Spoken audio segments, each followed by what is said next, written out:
So good afternoon, everyone. I'm Helen Rosenfeld. I'm the Executive Director with the Massachusetts Science and Engineering Fair. I'm so glad you could join us today for our speaker series. This is a series of talks that we've set up to introduce students to different career pathways and scientific endeavors, both in academia and industry. So it's meant to be interactive. The first part will be our speaker speaking to you and sharing her background, and then we'll open it up for Q&A. You're all on mute with your videos off, but at that point, or maybe not, but when we get to the Q&A part, you can either use the chat function or you can take yourself off mute and ask your questions. So with no further ado, I'm going to introduce our speaker today, Rachael Bonoan. Thanks so much for joining us today. Thank you for having me. Let me just share my screen so we can get going. Okay. Awesome. So thank you for having me, Helen. I'm really excited to do this talk today. It's something that I definitely would have enjoyed back in the day, and you will see why. So I'm looking forward to sharing my experiences and a little bit about my research with all of you. So I am Rachael. I'm a field biologist at Tufts University and Washington State University. This behind me is actually my field site in Washington State. It's absolutely gorgeous. I'll talk a bit about that in a bit. So today I'm going to talk to you, like I said, about my research as well as my path into the career I currently have.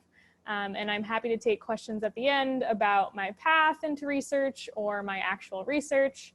And like Helen said, if you want to ask me questions via chat, I will read them aloud if I think it's a question that the rest of the group might have, and can answer it for the whole group.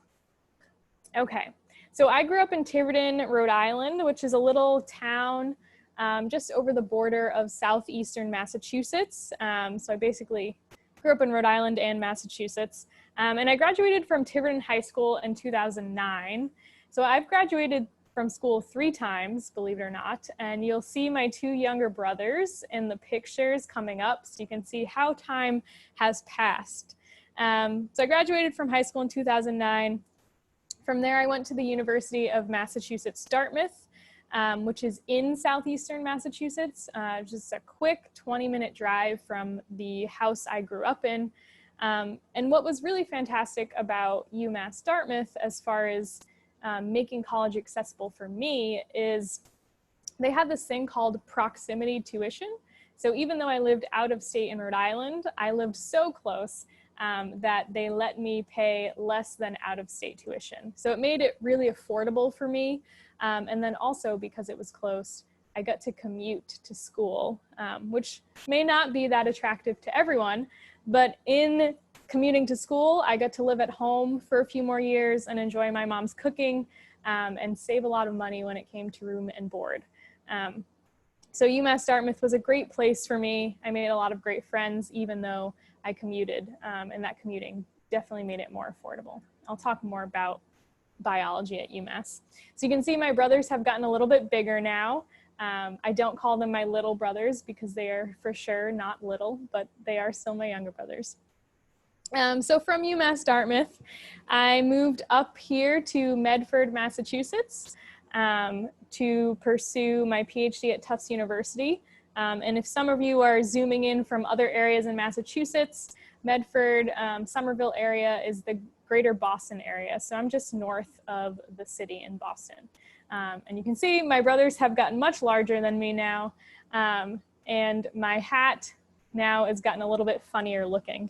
So I've been in school for a long time, but I've always loved school and I've always loved to learn, especially about the world around me. So for my PhD at Tufts, I studied honeybee nutrition.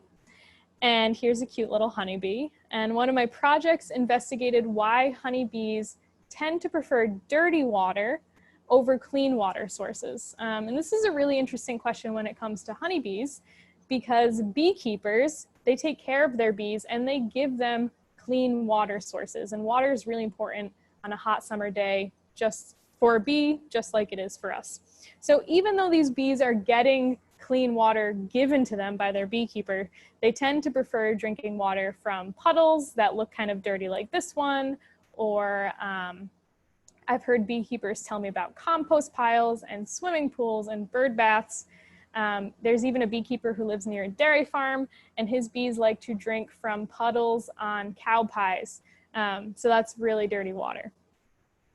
So what I did to look at why honeybees like dirty water is I worked with a bunch of different interns at Tufts University over 2.5 years. So this was a long-term study.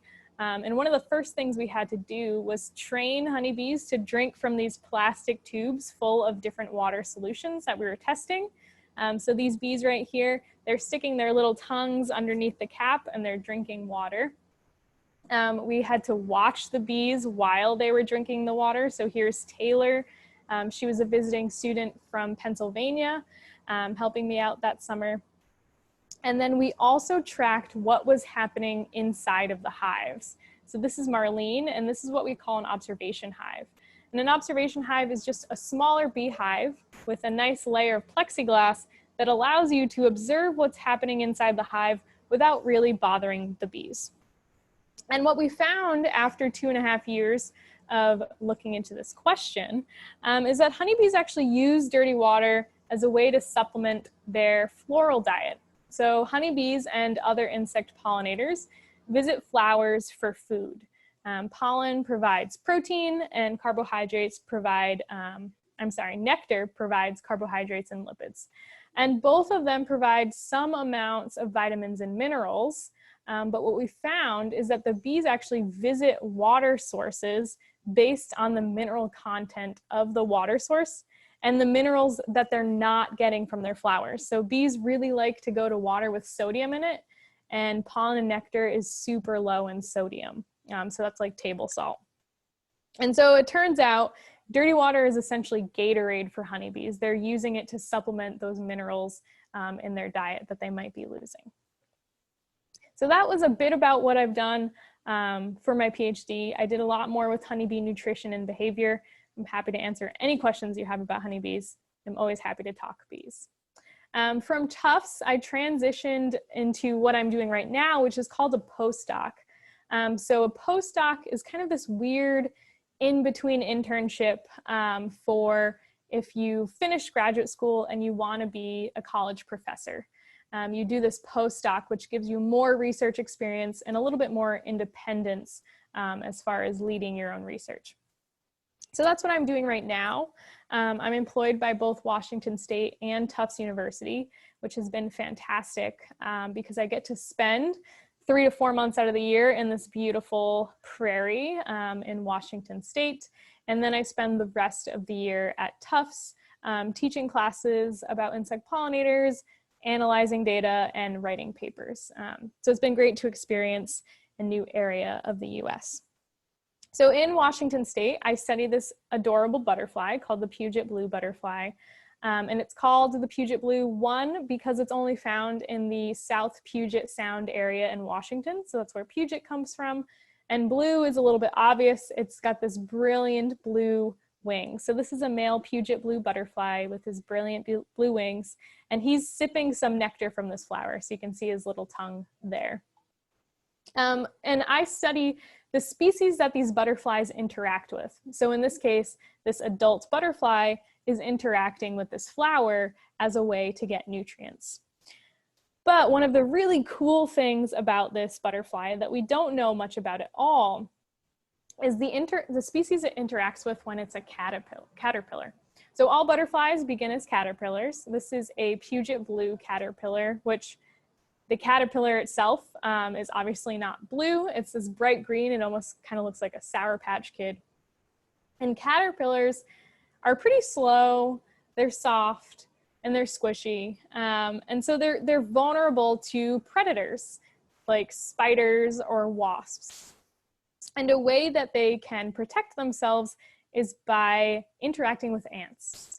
So when a Puget Blue caterpillar is threatened by a spider or a wasp, it signals for help either by scent or sound. We're not sure which one it is. And what happens is ants respond to that signal for help and they protect the caterpillar. And they can protect the caterpillar through a few different types of behaviors. They will either patrol the plant the caterpillar is on, so they'll just walk up and down and around the plant. They can stand on top of the caterpillar until the predator goes away. And in some cases, the ants even pick up the caterpillar and carry them down to their colony where the caterpillar will stay safe. So once a threat has passed and the caterpillar feels protected, it secretes this teeny tiny droplet of sugar, which you can see right here, as a thank you to the ants. And so the ants get a little bit of a snack and the caterpillar gets some protection.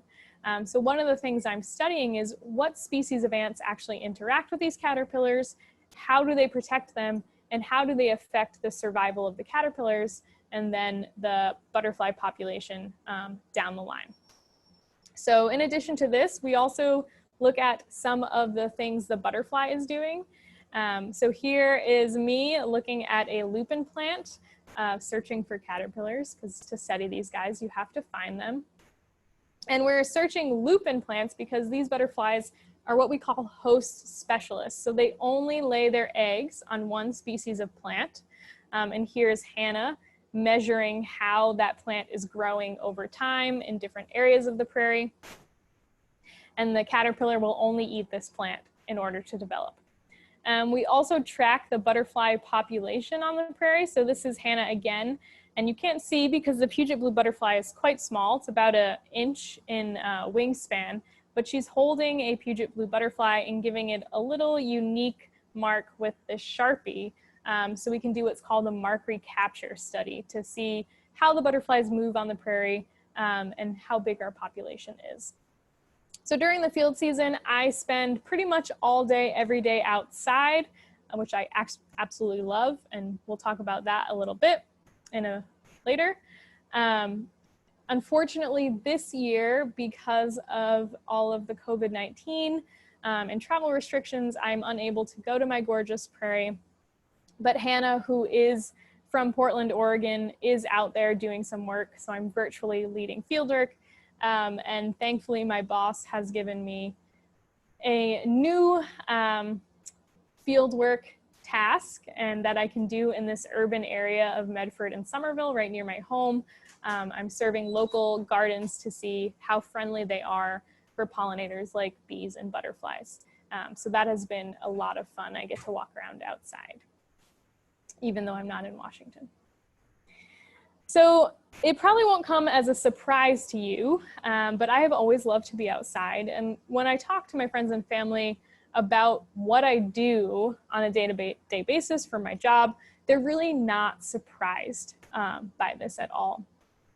So whether I was at the zoo with my little kid binoculars, fishing with my parents, or hanging out by the shoreline, I've loved to be outside, but I've also always loved to ask questions. And it's not going to come as a surprise to you after listening to me speak right now, but I've especially liked asking questions about insects. So I would spend summer nights outside with my dad, collecting insects and asking questions about them. So how do June bugs get so big? What causes them to be able to hook onto things with their feet? What's up with those spots on ladybugs? Why are caterpillars so fuzzy? So I'd ask these questions, I'd make observations, and I'd do my own research. I was doing science, but I didn't realize that I was doing the beginnings of science because I couldn't relate to it. So the beginnings of science is make an observation and ask a question. But in school, we learned about space and the stars, which for me, I couldn't relate to it. It was too big. We learned about the layers of the earth. Again, hard for me to relate to. I couldn't actually see it. I'm a very visual person. But the kicker really was that my vision or image of a scientist was a man with crazy hair and a lab coat and goggles mixing chemicals. And that was obviously not what I was doing in my backyard, but also I didn't look like this. This person didn't look like me. I found science mainly because of the mentors and people in my life. So my first mentor in science, looking back now, I realize was my dad. He embraced and encouraged my curiosity and allowed me to ask questions in our backyard. And then my next mentor in science was my high school biology teacher, Mr. Saunders. So my senior year of high school biology, we were in science class, and Mr. Saunders brought bowls of goldfish, like living, breathing goldfish, into class. And I was so excited. And we did an experiment with these goldfish. And that's when it kind of clicked in my head, like I was observing this living, breathing thing and collecting data. And it's kind of the same thing I was doing in my backyard. And this is where I found that biology was where I wanted to go when I went to college. So as you've heard, I went to UMass Dartmouth, where I found another mentor in science, Dr. Pazimino. Dr. Pazimino was my biology professor, and he invited me to work in his lab studying bird behavior. So again, I got to do science on living, breathing organisms that I was able to see. From there, I went to Tufts, like I said, where Dr. Phil Starks was my next mentor in science. And Phil was what we call my PhD advisor. So he kind of oversaw my PhD and my experiments. And he always allowed me to really explore my own questions independently and embrace my curiosity, which I was super grateful for. But all my mentors have been fantastic. But my dad, Mr. Saunders, Dr. Pazimino, and Dr. Phil Starks, they were all men. And they were all fantastic mentors that believed in me and supported in me, but still I wasn't really able to see myself in them, right? I'm not a man. So I had a mentor in between Dr. Pazimino and Phil, who was a woman. So Dr. Sarah Lewis and her graduate student Natasha mentored me in an internship program I did while I was still in college. And it was with Dr. Lewis and Natasha that I was able to see women in the field doing science and really start to see myself in science. Another thing that was fantastic about working with Dr. Lewis and Natasha is this was my first fieldwork experience. So until then, the birds that I studied at UMass Dartmouth, they weren't in the field, they were captive birds in the lab. So I didn't even know what fieldwork was at this point. So Natasha and I studied butterfly nutrition. In order to do that, we had to go outside and catch butterflies. And one day I was outside with Natasha catching butterflies, and it hit me that this is something I could do for the rest of my life. I could literally catch insects, ask questions, and work outside for the rest of my life and get paid for it. So that was really a turning point in my career path as far as biology goes. Up until that point, I was a biology major, but I thought I wanted to go to medical school because that's what I thought you did with a biology major. Turns out there's a lot of other things you can do, and I'm gonna show you a few of those.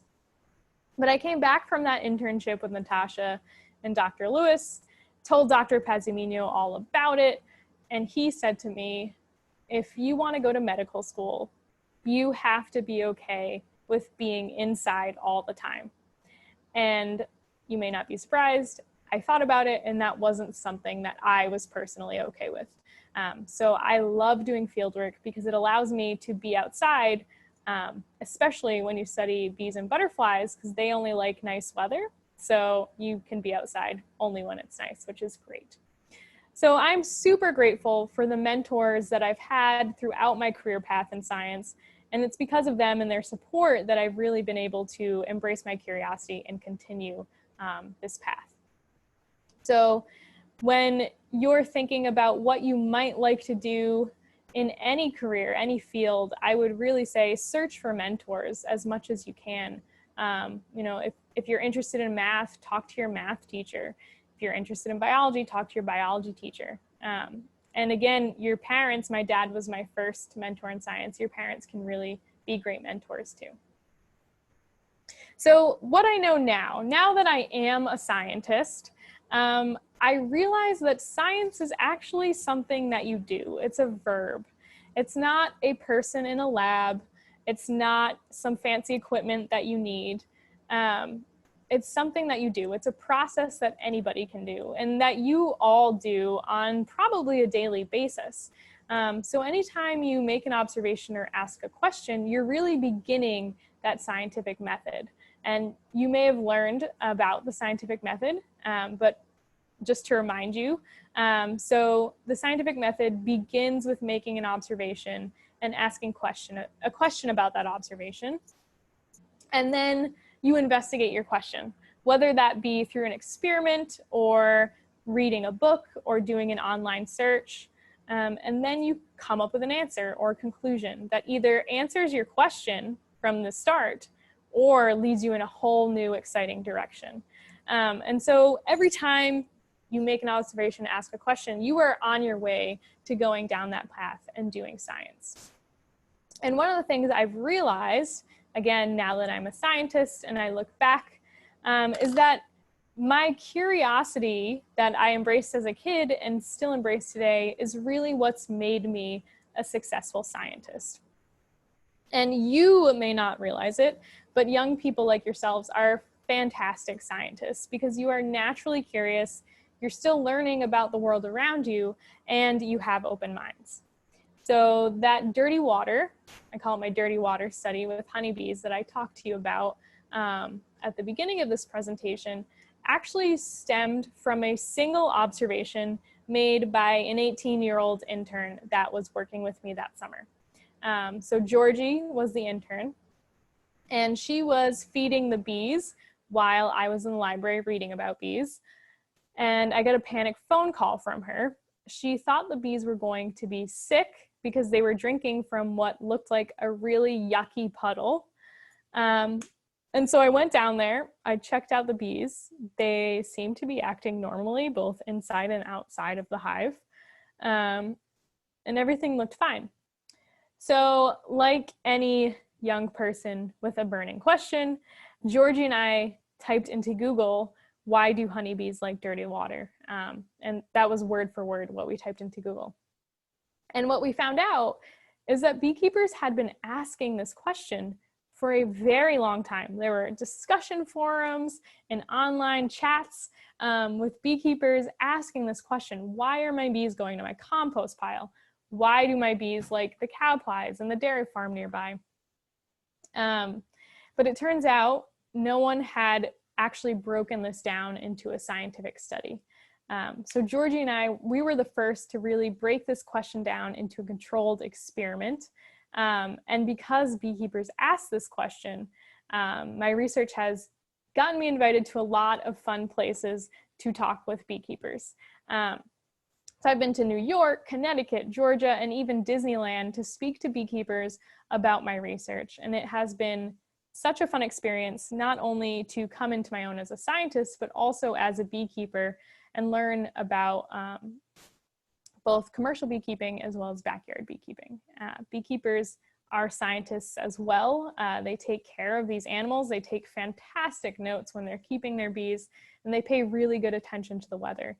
So it's a lot of fun to work with them. So whether or not you pursue a career in STEM, I encourage you to hold on to that curiosity that you have right now. It will take you places, either mentally or physically.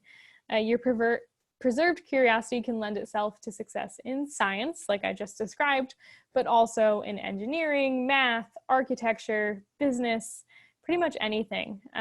If you're willing to ask questions and pursue answers, you are going to be good at what you're doing and a well-informed citizen. And when you are armed with this curiosity, I also encourage you not to close doors because of oppressive stereotypes. So don't think that you can't be or do something because what you see on television or online doesn't look like you. So I've just talked to you all about field work and how I am not one of those scientists that wears lab coats. But I don't want you to get me wrong. A lot of awesome, fantastic scientists wear lab coats. So here is an example. This is Ann Madden. She is a past lab mate and mentor of mine. And she's a microbiologist. So when she's in the lab, she has to wear protective gear like gloves and a lab coat and goggles. And here are 2 Petri dishes with microbes on them. And what Anne does is she's isolated yeast from insects that is now used to make fermented drinks like beer and wine. But Anne also forays into the field, so you can see she's dressed very differently, where she searches for soil microbes that can be used to create new antibiotics. We also have Jane Goodall, who's a fantastic and world-renowned primatologist who has spent years living with chimpanzees. Mae Jemison is an engineer and astronaut, and she was the first African-American woman to go to space. Sahina Farid is an archaeologist and project director at a really well-known paleontological dig site in Turkey. And Sylvia Earle is a giant in the field of marine biology and works tirelessly to conserve our oceans and educate people in the face of climate change. So as you can see, all of these scientists look very different, both in the color of their skin and the way that they dress. And they're all what we call actual living scientists. So they're not, you know, Einstein, who you learn about and was very important, but has been gone for a very long time. These are people that are still working in their fields and actively doing science. So before I finish and take your questions, I just have a quick favor to ask you. So if you relate to my story of not relating with science because of the way you look or the way you dress, I encourage you to check out this website, Dress Like a Scientist Day. This is an illustrated ebook my husband and I just published online. So it's a short story, it rhymes, it has really fun illustrations. This one's one of my favorite, the dinosaur illustrations. So check the book out, and if you like it, share it with someone to help me and help everyone change that image of scientists that they might conjure up in their minds. The website, in addition to the book, also has profiles on actual living scientists, including Anne Madden, and some really awesome people. And then it has resources for you to do science at home. There's a really cool one with Steve Spangler where you can make your own lava lamp at home. It's a lot of fun, highly recommend. So again, science is something you do. It's not something that you are. And anybody can do science, and science can be done in your backyard. It can be done at a dig site, or it can be done under a microscope. So it's super diverse, and the people that do it, the way you dress, and where you do it. So with that, thank you all for being a fantastic virtual audience. I would love to take any questions, and I encourage you all, as you continue attending and listening to this speaker series, to really think about how you can keep embracing that curiosity and maybe pursuing some of the careers you learn about. And I would love to take any questions either via voice or chat. It's totally up to you. Yeah, thank you so much, Rachel. I feel badly that you didn't get to see everybody's expressions as you were speaking, because if it was anything like me, I was smiling very broadly with your stories, and I loved learning more about the bees. So thank you. No problem. Yeah, I just want to reiterate what you've shared. To everyone who's on, please feel free to use the chat function and ask some questions, or you can take yourself off mute as well and participate. And I'll kick it off while everybody's having some ideas percolate for what they want to ask. But you know, you shared your story of your interests, and it seems that early on you kind of found what you were passionate about. And perhaps you can talk a little bit about what got, you know, you had the curiosity, but were there certain inflection points that helped you narrow it down? And did you need to be so specific when you got to college, or did some of what you explore, did the exploration happen while in college? Because I'm sure a lot of our participants are sort of still early on in their exploration process and are not quite there yet, but curious how you got to that specificity. Yeah, so my exploration definitely continued in college. when I was applying for college, I knew I wanted biology to some level, but I didn't know what type of biology. And so one thing I encourage you to do, if you can do it at high school and with science fairs, is just get involved in research, whether it be your own research or a local university or a local lab that you can volunteer at, because that's really a great way to learn what you're interested in, but also what type of questions you're interested in. So look for those experiences. One thing, when I was going to visit colleges with my dad and going to the informational sessions, I always asked, what kind of undergraduate research opportunities do you have? And you would be shocked by what some of these universities do. Wheaton College, which is a really small school in Norton, Massachusetts, they have a baby sea turtle research program that, as an 18-year-old, I was like, that would be amazing to do. So really continue with that curiosity and ask questions, ask what opportunities are there, because you never know what you'll find. And yeah, the insect turning point for me was really catching those butterflies with Natasha and Dr. Lewis and realizing this is a job that I could have, which has been fantastic. Yeah, I think a lot of the time we don't realize that the things we're interested in can be more than just a side project. It doesn't have to be just something you pursue on the weekend. But without those people in our lives already, it's hard to take it that next step to figure out how it could be a job and a career. Right. So it's always good to ask those questions. Okay, everybody's a little too quiet today on the questions. Come on, I know you have some questions. This is too interesting not to. Can you speak, you spoke at length about mentors and how important it is, but I think there's also sometimes a barrier to the asking of and understanding what a mentor does. Can you speak a little bit about how mentors have sort of, to the specifics of how they've supported you and how you've used them as a resource? So Mr. Saunders, who was my high school biology teacher, he probably doesn't realize he was a mentor of mine. It was definitely more of a passive mentorship where he was a fantastic teacher and brought in hands-on experiments for us to do. And that really made me realize, wow, science and experimenting on animals is something that I'd be interested in. In college, the mentorship is a bit more, I guess, active, or it was active in my case with Dr. Pazimino. He was the introductory biology lecturer, so he teaches all the freshman students. And again, like I said, I was really interested in research as an undergrad because I wanted to keep asking questions. And so I approached him and asked him, do you know of any undergraduate research opportunities, right? So if you ask someone, do you know of any opportunities, you're not necessarily putting them on the spot or in the hot seat. But if they have opportunities and they think you'd be interested, they'll give them to you. So Dr. Pazimino, when I asked him that, invited me to be in his lab. And from there, I attended lab meetings with his group. I learned how to write papers. I learned how to give presentations. One of the things he was fantastic at was kind of pushing me out of my comfort zone to the point where I was a little uncomfortable, but then uncomfortable enough to succeed.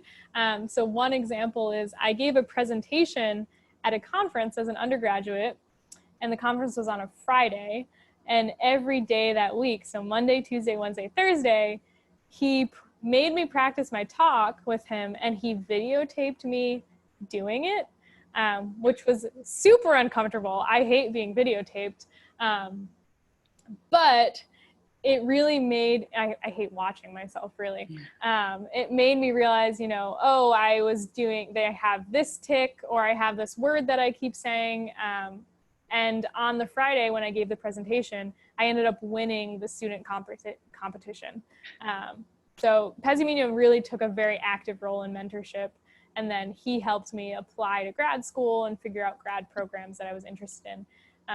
And so those mentors can really not only mentor you, but they're the people that are going to write letters of recommendation for you because they know you well, whether it be applying to graduate school or college or a job outside of those things. So just, if there's a teacher you really like, just ask them what kind of opportunities there are for you Whether it just be, hey, I really like the subject you taught, what kind of jobs are there for this? Or is this a college major? When you go to college, you will be shocked by what is a major. And it's so eye-opening and fantastic because there, you learn English in high school and middle school, but then in college, there are majors that are like one specific area of literature, English, and there are all kinds of paths you can take. So ask your teachers about opportunities for jobs, college majors, research, or even volunteering. You shared something which I think a lot of the science fair students can appreciate, which is that the way you're able to communicate about things, you were sharing the story of your video and having to watch yourself.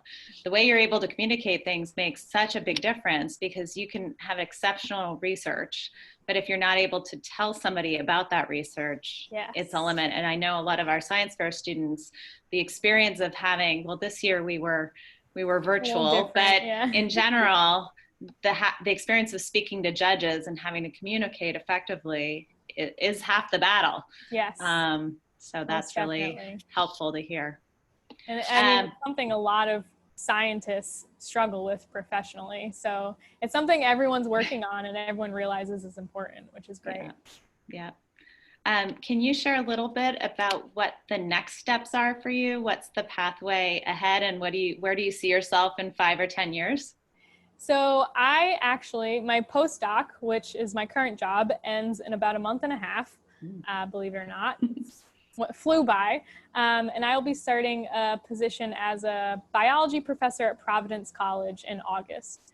So I'm super excited. It's in my home state of Rhode Island. Thank you. And I'll be teaching environmental biology and pollinator ecology, insect ecology to college students in Providence. And then my lab will be kind of pursuing similar questions that I asked for my PhD and my postdoc. So academia, which is what we call higher education, is one path for what I do. But in Washington State, I work with a ton of wildlife biologists who are not working in universities, but for state agencies and non-governmental organizations. So they help me with permitting. On the prairie I work at, they do things called prescribed burns to manage it. So there are wildlife fire biologists that work on burning prairies safely for management purposes. So for field biology, there's so many paths to take. I chose academia and being a professor. I've graduated 3 times. I've been in school forever. I'm just going to be in school forever. I love school, but I will continue to do field work and get students and interns outside and involved in the research as well. Great. Well, in closing, I would love to hear if you have any advice you'd give your high school self that students may be able to reflect on. High school Rachel. One thing I would give my high school self in applying to colleges specifically is don't get too hung up on the name of the school or if it's a good school or quote unquote a bad school. There's so many things I got hung up on when I was applying for colleges. But really all that matters is you can afford to go there both financially and mentally and emotionally. I know for me, moving far away from home when I was 18 would have been really difficult.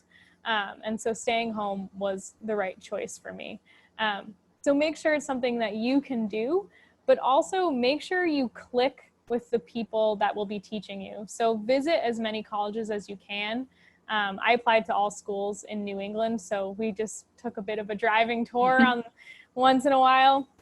Visit as many as you can and talk to the people that will be teaching you, because if you like the people that are going to be teaching you, a lot of schools have very small departments and you're going to have these professors over and over again.